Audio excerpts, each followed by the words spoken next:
So we're discussing from Caitanya-caritāmṛta and Adi Lila, and this section of Adi Lila is we find Krishnadas Kaviraj Swami is warming up to begin his narrative of the Lila. It's been quite a build-up thus far through first 12 chapters, and still here we're 50 verses into the 13th chapter. And at this point he's starting to give an overview. So we heard in the first 6.5 chapters almost the whole philosophy, theology of Gaudiya Vaishnavism, based on Krishnadas's own auto-commentary, his own explanation of his own verses of invocation, the Mangalacharan, some of which the verses he borrowed from others, of course, but they are his in terms of their being part of his Mangalacharan. And just the overview, the 7th chapter, of course, took us as well into a expose on the shortcomings of Mayavad philosophy in the context of a brief entrance into the Leela that explained also the method to Chaitanya Mahaprabhu's madness, Nam Sankirtan. This was, of course, in Benares. It's a little bit out of place, as I've said before, because the Leela narrative hasn't even started, and the Leela of the conversion of Prakashananda Saraswati and the Mayavadis in Benares is, chronologically speaking, comes at the end of the Madhya Leela. So this is the beginning of the Adi Leela before the narrative even starts. So we learn there, though, if we pay attention, as to the power and efficacy of Nam Sankirtan and the difference between Chaitanya Mahaprabhu's emotionalism and the foregoing of material emotion and the attempt to subdue material emotion and transcend it through knowledge. So it's an important chapter. And then into the 8th chapter, of course, Krishnadas Kaviraj writes in a confessional style, speaking about his own life and how he came to write Sri Caitanya-caritāmṛta. And in the 9th chapter he describes the figurative tree of love of God that Chaitanya Mahaprabhu is the gardener of. He's the tree itself. The fruits are love of God. The branches are the innumerable devotees, and so forth. And Chaitanya Mahaprabhu expresses through the pen of Krishnadas Kaviraj Swami, a difficulty, a problem. This is the problem of the Guru. And Mahaprabhu's problem was what to do with all the fruits in the tree of love of God. It was compared to a fig tree. Now, ego. I don't know if you have many here, but they have many fruits. At our ashram, Audarya, in California, we have a small fig orchard. And this year it's just starting, but we were inundated with figs. So I know the experience, if you will, in terms of the metaphor. So the figurative tree of love of God is compared to a fig tree there in the 9th chapter. And many fruits, and Mahaprabhu perplexed what to do with them all. I can't eat them all. I can't even distribute them all. I need help. So it's kind of the problem that I've also expressed in citing the famous verse of Rupa Goswami Vidagdamadhava, Rupa Goswami's verse, Tundavali, Tunde, I can't remember all, but how, this is Purnamasi speaking in the narrative of Rupa Goswami in his drama, about the power of Krishna Nam. The context is that she's concerned that Radha will fall in love with Krishna. She wants it to happen. She begins to glorify the power of Nam and says, oh, these two syllables are so powerful that when they enter the courtyard of the heart and dance there, then the one feels they need hundreds of ears and thousands of tongues to do justice to these names. So this is a problem.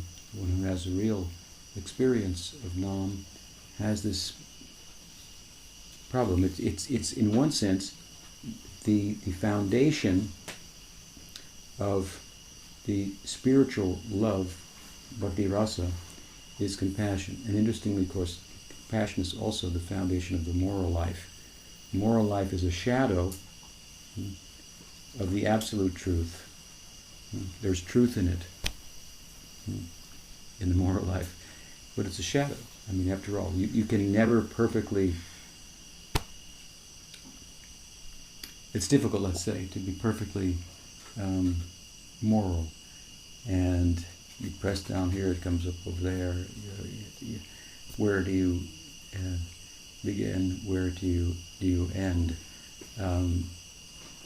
The conclusion, of course, of contemplating that is to move towards contemplative life, inner life. Because the world is, as I say, you push down here, it comes up over there. So it's difficult to arrive, if not impossible, at the perfect good in this world. And that should be an impetus, realizing that, understanding that, to move in another direction of the perfect good.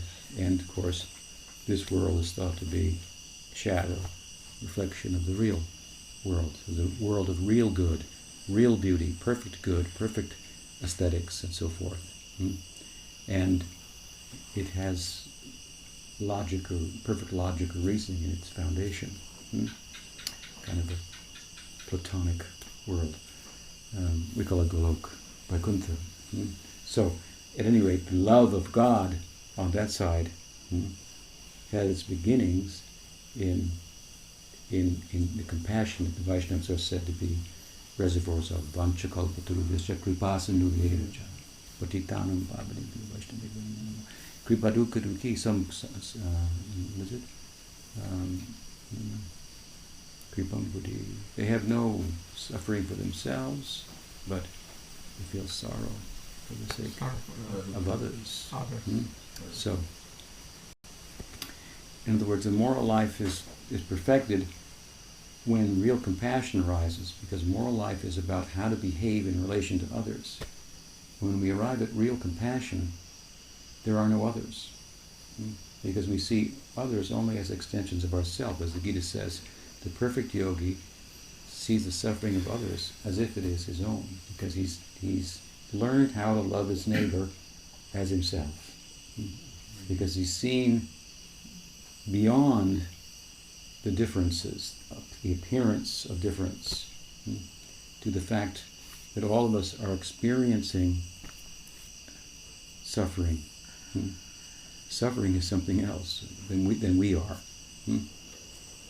So we don't want to go into that at length, but when we see we are all some pandita. Moral life is about how to behave with others, and if others are seen only as an extension of yourself, then you know how to behave with yourself.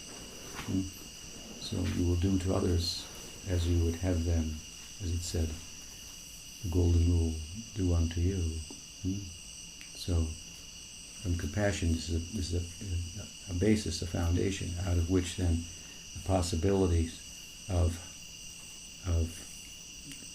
genuine spiritual love in relation to the absolute. Compassion is only in relation to this world. This is the problem in Vaikuntha. It's a problem for Narayan in Vaikuntha, that as the object of love, who tastes love, God wants to taste also the love of compassion. He wants to bestow mukti, but there's no one to bestow mukti Everyone's a mukta. So another world is required. So, Bhagavatam, how is Sukadeva Goswami spoken about by Sutta Goswami before he begins his narrative? Karunayaha Purana Guhyam. Karunayaha Purana Guhyam, the Guhyam, the secrets of this Purana, Srimad Bhagavatam. Karunaya, he spoke out of karunya, out of compassion, not out of any necessity for himself, but out of a sense of compassion for others. This is the motive that the outreach, the preaching, the dissemination should arise out of, and that's why we refer to Chaitanya Mahaprabhu, Rupa Goswami has referred to him as what? Mahabodhanaya avatar. Most compassionate, magnanimous, generous, so forth. So, there's a necessity. Chaitanya Mahaprabhu had a necessity, the Guru has a necessity to share the wealth, so to speak. So, in that chapter, we hear this figurative tree of love of God, and this is also spoken of in the context of beginning to introduce the players in the drama, who are, metaphorically speaking, many, many branches of the tree. The tree split into two trunks of Nityananda and Advaita, and then the many branches, Gadadhar, Srivas, this one in sub-branches and so forth. And so that carries us into the 10th, 11th, and 12th chapters, which are just a list, a song, singing of the names of so many devotees, the devotees of Nityananda, the principal devotees of Advaita, the principal devotees of Gadadhar Pandit. He just lists them one after another. I've said before, the beautiful chapters just to sing the name of the Parshadas, the eternal retinue, associates of Mahaprabhu, whom we really, our aim is to develop affinity for them, identification with them. They are the Swarup Shakti of Krishna. They personify all that our ideal. The ideal here is not as much Krishna as it is love of Krishna, right? We want to attain prema, to be prema, a unit of prema. And love has a shape, which it expresses itself. We want to develop love and give shape to it.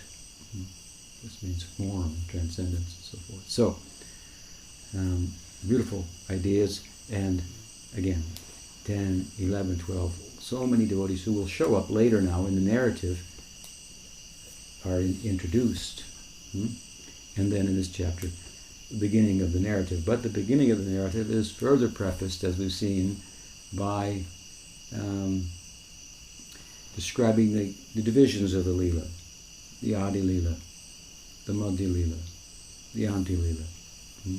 And he has said, of these Leelas, the Madhya Leela is the most important Leela. Why? Because in the Madhya Leela, the way is shown. The way is shown.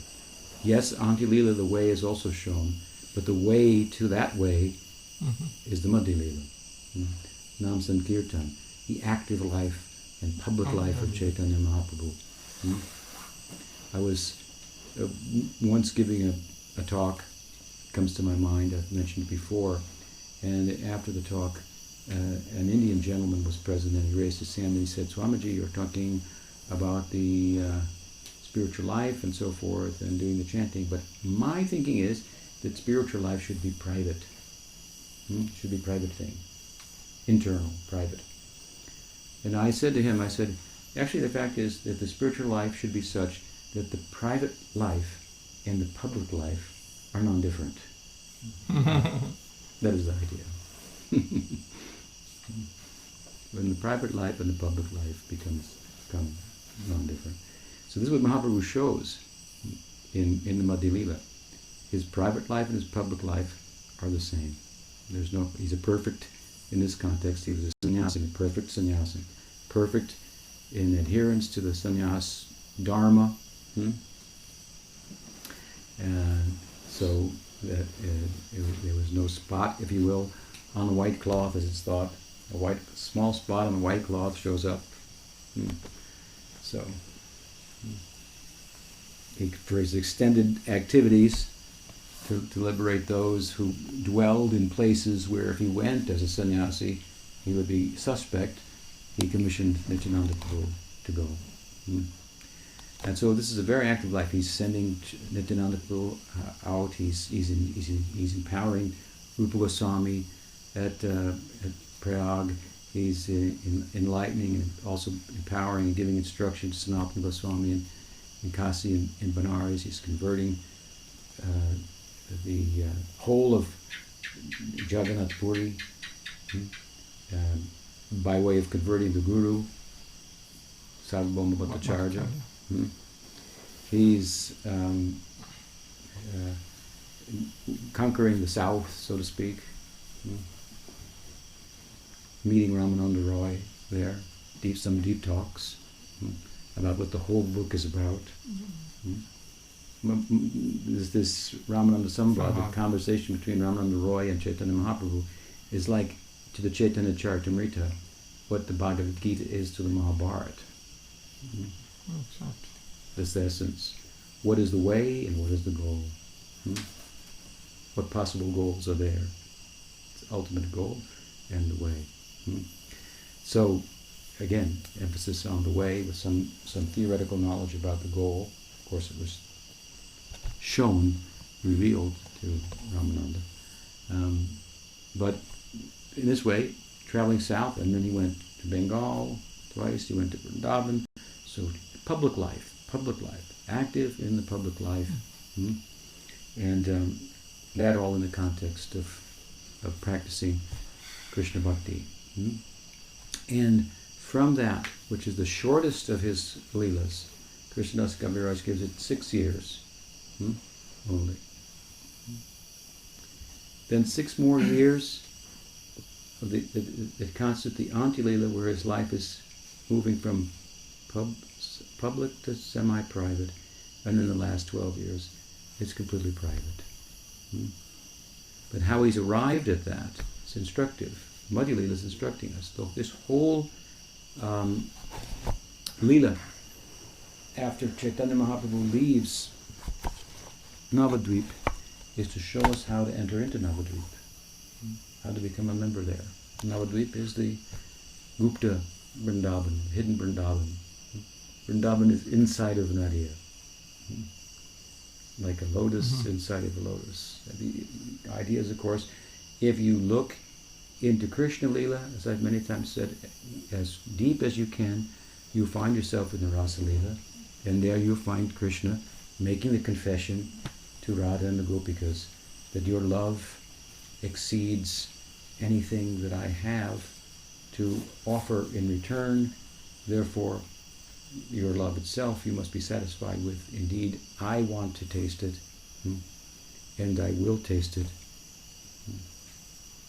I will go to the world, and I will become a sannyasi, and I will glorify it, and I will make devotees for you. This is basically what he says in the Gaudiya elucidations, explanations. This is deep in Caitanya-caritāmṛta, in the Bhagavad, the deepest in Krishna Leela as you can get. This is the zenith of Krishna Leela, the Rasa Leela. Everything is a build up to that, and everything after that is understood properly, reflecting back on that. And if we enter there, where do we find ourselves suddenly? We find ourselves standing in Gaur Leela. And in Gaur Leela, we follow it through, and we find ourselves in Krishna Leela. So, these two are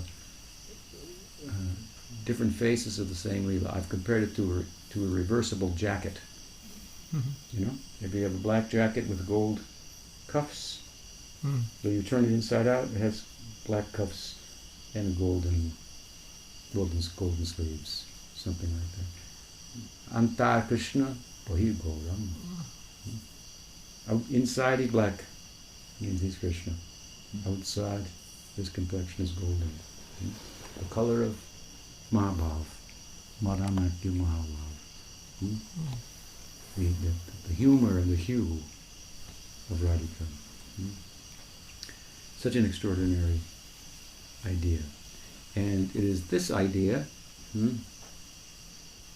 that we come to as this night's verse we arrive at. Krishnadas has been, as I said, speaking about the different leelas. What briefly, very briefly, that there are three. They're broken up in this way. The Adi Leela lasts for 24 years. The Madhya Leela for 6, and 18 for the Anti Leela, totaling 48 years that Mahaprabhu was present in the world, and so forth. And then he gives a short synopsis of the Adi Leela, very short. A short synopsis of the Madhya Leela, a short, very brief synopsis of the Anti Leela. Now he's going to begin actually narrating the Adi Leela, and he says that I'm going to begin it by giving a little more elaborate synopsis of it. So it's a very extended preface to actually entering into the advent of Chaitanya Mahaprabhu, which is where the story, of course, begins. He says here, concluding from the last discussion, Adi Leela Sutta Likhi Suno Bhakta Gan Sanchepe Ligiye Samyak Na Jaya Likhan. He says, my dear devotees of Chaitanya Mahaprabhu, let me now write a synopsis of the Adi Leela. You can see how much he's relishing this. He can't even start it. He's so much has taste with it. He says, I write these pastimes in brief because it's just not possible to describe them completely. He's trying to be as comprehensive as he can. He's deferred to Vrindavan Das in this chapter and earlier in the 8th chapter as the real teller of the Leela of Chaitanya Mahaprabhu, and how he envisions himself. Krishnadas is only filling in a little bit here and there, parts where the Leela wasn't fully narrated by Vrindavan Das. But of course, he's doing that and so much more. Here, the very rich and deep philosophy and theology of the Goswamis comes out in the Bengali verse of the Sadhu Bhashya of Krishnadas. So, as I said, he begins here, where? Deep in Krishna Leela. Gaur Leela begins at Krishna Leela says, Kon vancha punalagi Brajendra Kumar Avatina huite manik korila vichar. He says, Brajendra Kumar means the young son of the king of Braj, Nanda Sutta, Nanda Tanuja, Krishna, Brajendra Sutta. Brajendra Kumar, he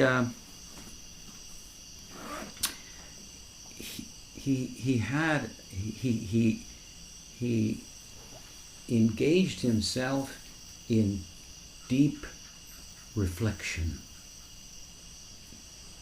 deep thought and introspection. And this concerned some desires that had arisen in his mind. And in order to fulfill those desires, he decided to avatar, to descend into the world, under the earth. So, again, this Gaur Leela begins deep within Krishna Leela, and it's a very beautiful verse for starting the synopsis, the extended synopsis of the narrative of the Adi Leela. Significant here is the fact that God is being described as someone who is lacking in something. This is very peculiar, theologically speaking. He's lacking in something. He's seeking fulfillment. Now, how to understand this, because God must be full and complete and perfect. Indeed, it's said that the Atma is complete. The Atma, covered by Maya, Shakti, wants to be pleasured, wants to be secure, wants to be correct and virtuous, not knowing that it is a unit of pleasure, is a unit of security, is a unit of virtue. It is Sat, Chit, Ananda. So it's throughout the Upanishads, the Vedanta, the self is called complete. Often from a Gyan perspective, it's said in contemporary kind of neo-Advaita Vad that there's to think that you need to be enlightened, that is illusion. You already are enlightened. You just have to understand it. Just stop thinking, and there's some truth to that. And what it means is, how much people who say that, I don't understand that. I don't know that the self is never transformed, changed by the influence of Maya, any more than a light is changed if you put a box over it. If we take a box and put it over the light, well, we won't see any light, but the light is shining there. So our material covering is superficial, like that. So a very strong emphasis in Vedanta is that the self is full, is complete. And here we find the Supreme Self, the Paramatma, is unfulfilled. So I thought he was Atmaram, self-satisfied. So this is an important point, of course, because what's happening in the life of Brajendra Kumar here is that he's analyzing his own Swarup Shakti. In his own Swarup Shakti, we have the three principal Shaktis of Bhagavan: Maya Shakti, Jiva Shakti, and Swarup Shakti. They're all said to be one and different from Bhagavan. But the Maya Shakti is more different than it is one. It's one with him in that it has no independent existence from him, but it's not very much like him. It's insentient, inert, it's Asat, Achit, and Nirananda. But then we have the Jiva. Well, let's go to the other end of the spectrum. The Maya Shakti is more different from Bhagavan than it's like Bhagavan. And the Swarup Shakti is more like God than it is different from God. And the Jiva is kind of in between. Ultimately, it's more like God, but it can find itself in a position when it's more unlike God, under the influence of the Maya Shakti. So, a good example is, the Godhead is fire. Fire has heat, light, sparks, and smoke. You can't have smoke without fire, right? Well, it just happened. It's just something that's part of the fire. Smoke is the Maya Shakti in this example. The Jivas are the spark, and the Swarup Shakti is the heat and the light. It's luminous, means sambit, and heat means feeling, ladini. But this Swarup Shakti, it means the Swarup Shakti. It's the Shakti of his Swarup. It's inherent in him. But Radha Krishna Pranay Bhakti Shakti Rasma, it manifests outside of him as Radha. But the interplay between Krishna and his Swarup Shakti is the interplay with himself, so to speak. He does not consort with the Maya Shakti, and he does not consort with the Jiva Shakti either. But his Swarup Shakti blesses the Jiva Shakti, and under the influence of the Swarup Shakti, then Bhagavan interacts with the Jiva. That means he's Atmaram. He does not have to go out of himself to be fulfilled. This is how much the Swarup Shakti is non-different from him. We say different and non-different. We say that Radha and Krishna are one. Mahabhav, Rasaraj, Duyekaru. One soul, two bodies. Something like that. It's our divinity is a dyad. Sometimes the devotees like to insist that they're monotheistic, but there's two there, Radha and Krishna. But the two are one.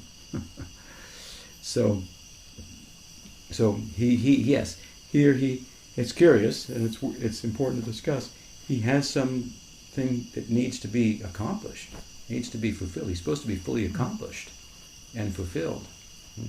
But this is the exploration of himself.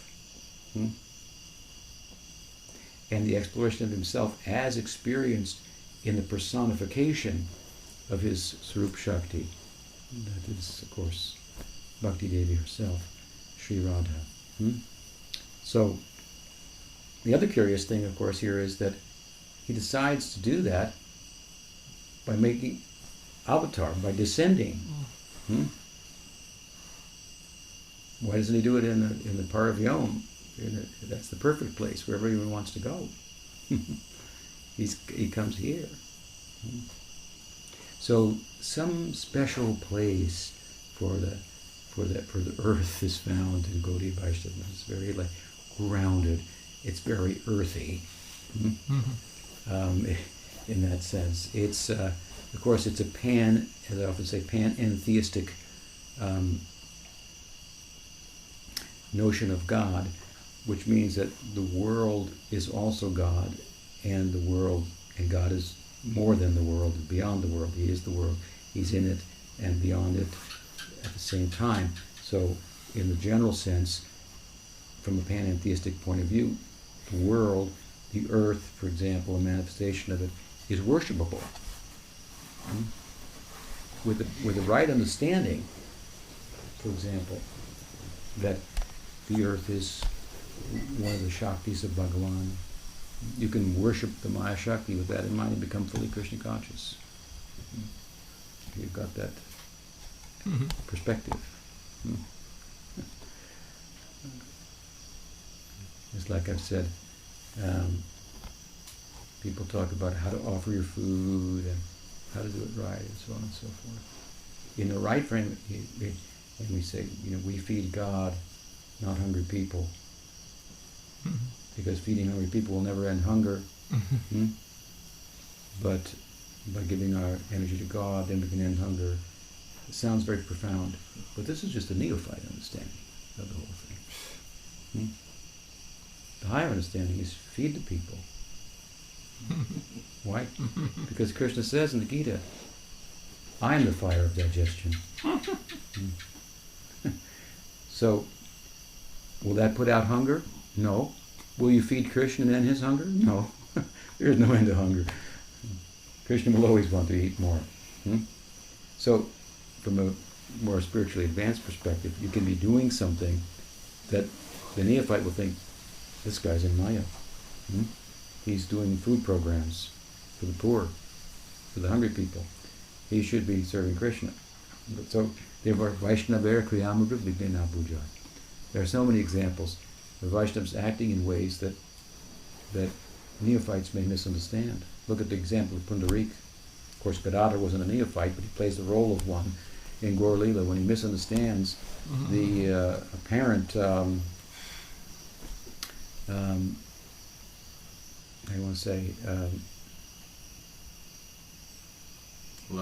luxurious lifestyle of Pundarik Vidyanidhi. But when Mukunda detects that, reads the mind of Gadadhar, and sings a song from the Bhagavatam about Ho Bhakyam Stanakala Putam.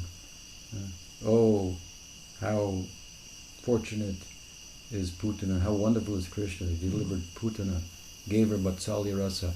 And here, Vrishabhanu Raj, the father of Radharani, in Gaur Leela, who has parental love for Krishna, Hmm? Here's the verse on the palanquin, and he falls off, starts drooling, goes into a trance, and Karada Pandit sees the symptoms of Sattvika Bhavas. You can understand, oh, he's a great Vaishnava. What was he thinking? Who knows? What was he thinking on that palanquin? How he was looking at the world from a Krishna conscious perspective. And this also speaks to us about how, like I must say, earthy or down-to-earth Gaudiya Vaishnavism is. You have to understand that the renunciation of Gaudiya Vaishnavism involves a step back from the world of bias, prejudice, and attachment that doesn't enable us to see it for what it is, so that we can see it for what it is and enter into it. That's what the whole of Krishna Lila is speaking about. What's Krishna doing? Oh my goodness. Seems very worldly. But as the Upanishad says, Krishna's, I'm a brahmachari. I'm a brahmachari.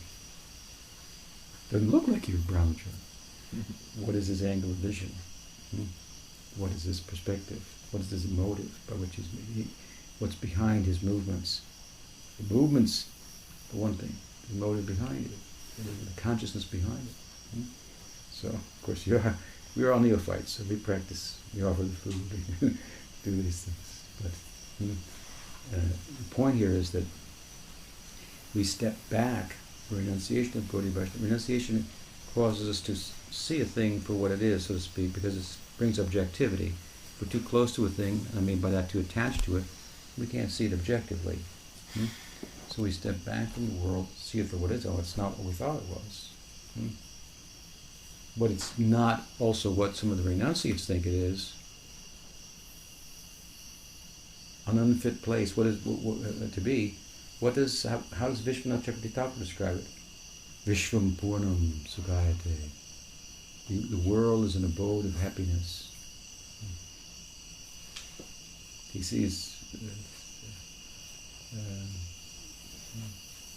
from a Krishna conscious perspective, everything to be offered in the context of being in relation to Bhagavan. Bhagavatam Prabhupada makes a nice and poetic statement, one of the ones that always stuck out in my mind. He said the devotee's business is to excavate the connection that all things have, like a miner mining for jewels with Krishna. Turn the coal of the world into diamonds. Just like in a simple sense, we here Madhuvan, we take the basic ingredients. Most of the sealing here has come from the pochoti tree on the planet, on the property, and so forth. And we take it and turn it into not a house, but a temple. Right? So what is spiritual? What is material? So here, he's in the Golok. He wants to come to the earth to fulfill his ambition, to explore the implications of his Shakti, how his Shakti, Radha, perceives him, what she sees in him that he cannot see. The interplay of love between Radha and Krishna is what it's talking about. And so he says, he had this, he's thinking in Golok, what to do. What is it in me that Radha sees that makes her the way she is? And so, with that in mind, thinking about it deeply here, commit to maturation in his thought process. This is somewhat of an existential crisis for Krishna. He decides, I will descend to the world of the humans, to earth, not to Tapaloka, Siddhaloka, Brahmaloka, this loka, that loka, but to the earth, where people, where love is fully played out, where the human heart is confused with what love is. It's similar but not the same. It appears similar but different. Calm and present look similar, but they're very different. The human heart.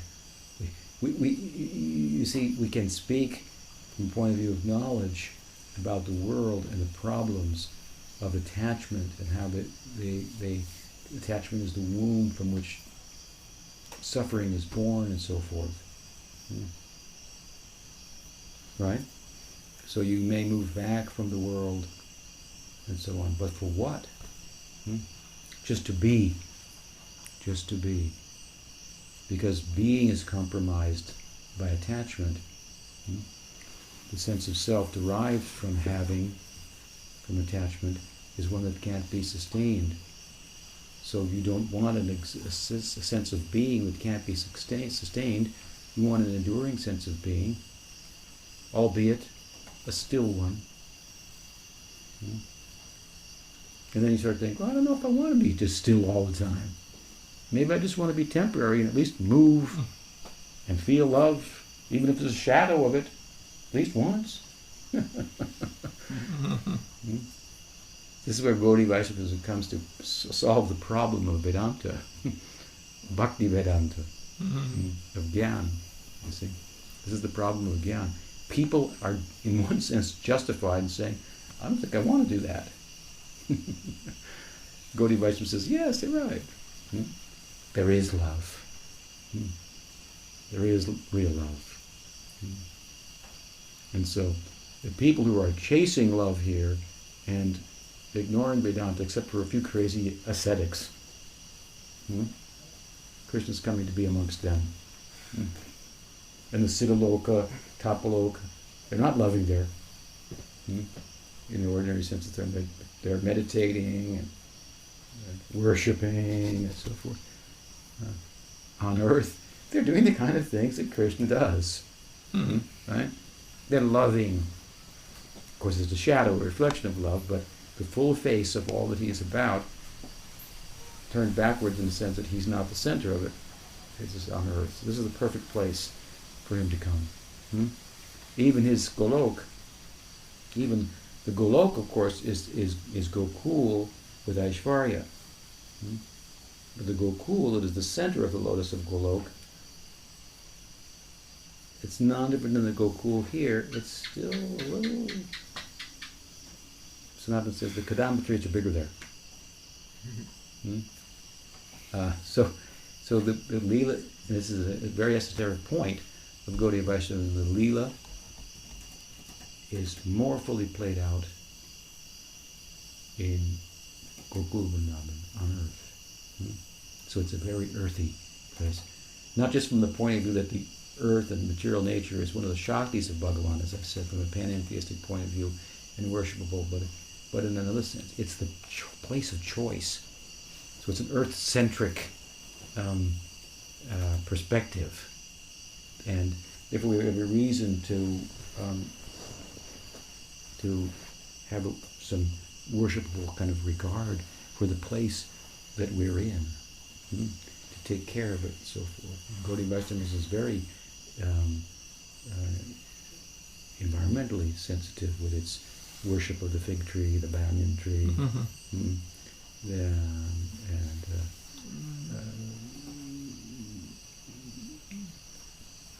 so many aspects of nature, the cows. This is the extension of this Anga Bhakti, to worship the sacred trees. The extension of that, Jiva Goswami says, to scratch the necks of cows, feed them fresh fodder, and so forth. Circumambulate them when the cows are pleased, Krishna is pleased. So, cow is another go. Go is another name for earth. Go is another name for the Veda.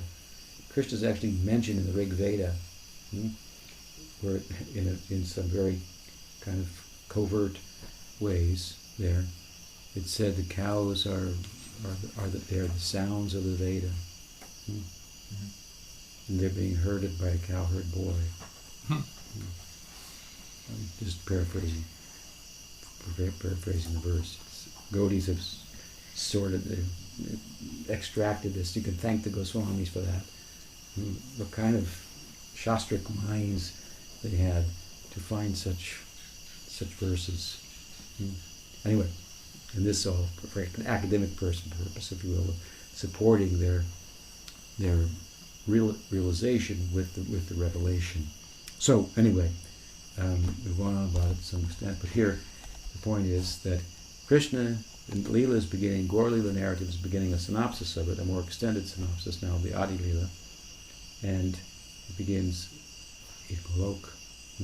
It begins in Krishna Leela, and it will take place on earth, close to us. Close to us, and Chaitanya Mahaprabhu's Leela is close to us in time also. A real, in other words, it's, just from the modern point of view, it's a real historical event. People say Krishna is a mythological event, not a real historical event. Although Goswamis speak about it as a historical event, it's ahistorical in another sense because he's here and he's not here. This is what the Gita says. He's here and he's not here. He's here, but not under the influence of the Maya Shakti. Mahaprabhu, of course, is not under the influence of the Maya Shakti either, but he's here in terms of recorded history. So, we'll stop and we'll hear more tomorrow night as to how that descent begins. What arrangements are made for the descent? Any question? Yes. So there is a correspondence between the Sankirtan of Mahaprabhu and Gaura Leela and the Rasa Leela in Krishna, Rasa Leela, Krishna Leela. And you said that the entry point from Krishna Leela to Gaura Leela is what happens at the whole climax of that Leela. Would you say that in Gaura Leela, the entry point back into Krishna Leela is when Mahaprabhu is so absorbed, he's alone with Ramananda, and and then he becomes Radha or Krishna, he's absorbed. Yes, that's where he enters into Krishna Leela. And the end of Caitanya-caritāmṛta, in the last verse of Shikshastakam, which is at the end of the book, it said, and Mahaprabhu has become Radha. It's so beautiful. Such an ending. His last verse. And this was spoken by Radha. It means Mahaprabhu was successful. Haribol. As he started with this here, starting here, in the end, he did it. He fulfilled his ambitions. He experienced himself from her perspective. And this now should be celebrated forever. Such wonderful thoughts and specifics about the Godhead, the psychology of God. It's very peculiar, I think. The details aside, there are detailed descriptions of Krishna, his complexion, his attire, and so on and so forth. These are, of course, only attempts to try to say something about the experience of the personality of the Godhead with reference to things that we are familiar with. None of those descriptions at all do justice to him. So while we like to think of them kind of literally sometimes and so forth, they are, after all, words and descriptions of something that transcends words and descriptions. Of course, they're empowered descriptions, nonetheless, because they are the attempt on the part of great persons who have deep experience to express it in words, so those words have power. But the actual reality of Krishna transcends. But the psychology of Krishna we're talking about here, this goes deeper. The nature of the Absolute. It's so beautiful because it's the nature of the Absolute in terms of the private life of the Godhead. More often than not, in theology, you hear about the God in relation to us, all in relation to this world, in a different way in which I was talking about earlier, of course. So it's a very significant penetration into transcendence that the Goswamis that Mahaprabhu is bringing to us, affording us access to Nam Sankirtan. What else? Any other question?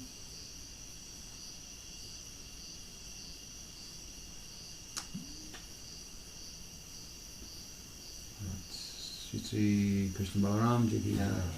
Sriman Mahaprabhu ki jai. Sri Bhaktivinoda Parivar ki jai. Gaur Bhaktivinoda ki jai. Gaur Premanandi. Jai. Welcome, Ramesh. Long time no see. Almost, yeah.